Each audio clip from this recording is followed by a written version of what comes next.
যে ঘরে সর্বপ্রথম কন্যা সন্তান জন্ম নিবে, আলী রাদিয়াল্লাহু তাআলা ঘোষণা করে দিয়েছেন সেই ঘরে রহমতের দরজা খুলে গিয়েছে। রাসূল করিম সাল্লাল্লাহু আলাইহি সাল্লাম বলেছেন, ও আমার উম্মতরা, কন্যাদেরকে তোমরা জীবন্ত কবরস্থ করবে না, নারী জাতিকে সম্মান করো, মা জাতিকে সম্মান করো। আল জান্নাতু তাহতা আকদামিল উম্মাহাত, মায়ের পায়ের নিচে তোমার জান্নাত। সুবহানাল্লাহ। বন্ধুগণ, আমার আল্লাহ নারী জাতিকে সম্মান দিয়েছেন। কোরআনুল কারীমে 114টি সূরার ভিতরে আল্লাহ রাব্বুল আলামিন বিভিন্ন বিষয়ে সূরা দিলেন।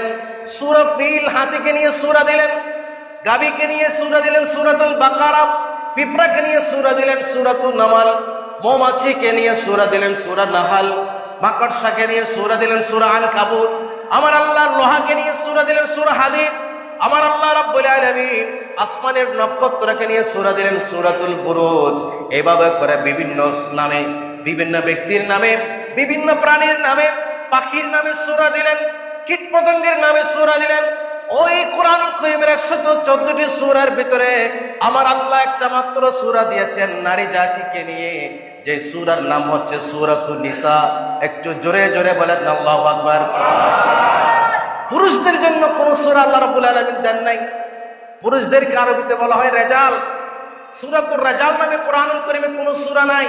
কিন্তু আল্লাহ রাব্বুল আলামিন নারীদেরকে নিয়ে, নারীদের সম্মান প্রতিষ্ঠা করার জন্য, নারীদের ঘটনা, নারীদের কিচ্ছা, নারীদের বিধান, নারীদের জন্য স্পেশাল একটা সূরা দিলেন, সূরা নিসা। জোরে বলেন না সুবহানাল্লাহ। নারী জাতির সম্মান দিয়েছে কে? নারী জাতির সম্মান দিয়েছে আমার রাসূল, আমার আল্লাহ। নারী জাতির সম্মান দিয়েছে ইসলাম। আর আজকে যারা নারী জাতির সম্মান বলে, প্রগতিশীলতার কথা বলে, সভ্যতার কথা বলে, নারীদের কুলঙ্গ করতে চায়, তারা এই সমাজের মানুষ নয়, তারা জাহিলিয়া যুগের মানুষ, তারা আফ্রিকার জঙ্গলের মানুষ, তারা অসভ্য। আজকে যারা নারীদেরকে উলঙ্গ করে, অসভ্যতার নাম দিয়ে নারীদেরকে যারা ব্যাপারটা চালাতে চায়, তারা হচ্ছে মূলত অসভ্য। তারা সিভিলাইজেশন, সভ্যতার মুখোশ পরে, মূলত তারাই হচ্ছে আনসিভিলাইজড, অসভ্য জাতি। কথা বলেন ঠিক কিনা?